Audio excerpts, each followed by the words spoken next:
Kidney রোগ যেহেতু একটা ভয়াবহতার দিকে নিয়ে যায় বা জটিলতার দিকে নিয়ে যায়, অনেক ক্ষেত্রে কিডনি রোগ নিরাময়যোগ্যও নয়।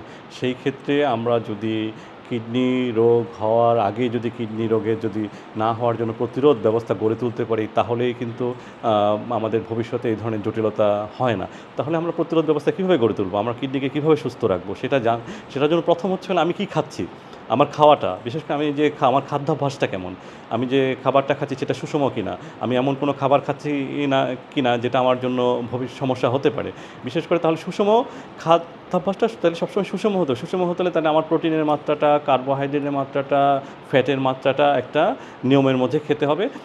বিশেষ করে যেই খাবারগুলা যে রিফাইন্ড ডায়েট, আমরা বলি রিফাইন্ড ডায়েট, যেগুলোতে শরীরে ক্ষতি করতে পারে, যেমন আমরা ইদানিং যে ফাস্ট ফুড কিংবা কোমল পানীয়, খাবারে অতিরিক্ত চিনি গ্রহণ করা, লবণের মাত্রা, বেশি পরিমাণে লবণ খাওয়া, এই জিনিসগুলোকে একটু আমাদের পরিমাণ কমায় দিতে হবে। বিশেষ করে এই ফাস্টফুডের অভ্যাসটা একদম পরিত্যাগ করা উচিত আমাদের। তাহলে আমার এই খাবারগুলোর উদ্দেশ্য কী? উদ্দেশ্য হচ্ছে এই খাবারগুলো এমনভাবে আমি খাবার খাবো যেটাতে আমার শরীরের যে ওজনটা একটা নিয়ন্ত্রণের মাঝে থাকে।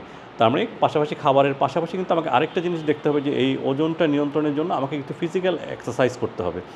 নিয়মিত কায়িক পরিশ্রম, প্রতিদিনই আমি যদি একটু ফিজিক্যাল এক্সারসাইজ করি তাহলে আমার ওজনটা নিয়ন্ত্রণের মাঝে থাকবে।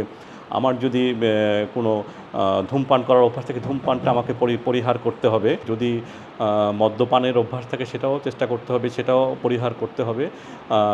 তার নিয়মিতভাবে চিকিৎসকের পরামর্শ অনুযায়ী ওষুধ সেবন করতে হবে। তাকে নিয়মিত নিজের মতো করে ফার্মেসি থেকে নিজের মতো কোনো ওষুধ সেবন করবে না।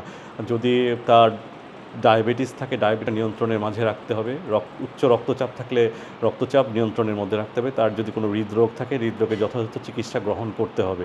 যদি সে যথাযথ চিকিৎসা গ্রহণ করে এবং এই জিনিসগুলো যদি একটু মেনে চলে, নিয়মিত আরেকটা জিনিস, যখন তার বিশেষ করে যাদের রিস্ক গ্রুপের মধ্যে, আমরা যাদের মধ্যে কিডনির ঝুঁকিটা অনেক বেশি, ডায়াবেটিস যাদের আছে, উচ্চ রক্তচাপ আছে, বংশ পরম্পরায় কোনো রোগ, তার বংশগত কোনো রোগ আছে বা তাদের বারবার প্রস্রাবে সংক্রমণ হচ্ছে, তাদের ক্ষেত্রে কিন্তু নিয়মিতভাবে একটু পরীক্ষা নিরীক্ষার মাধ্যমে চেক করে দেখতে হবে তার কিডনিটা কেমন আছে।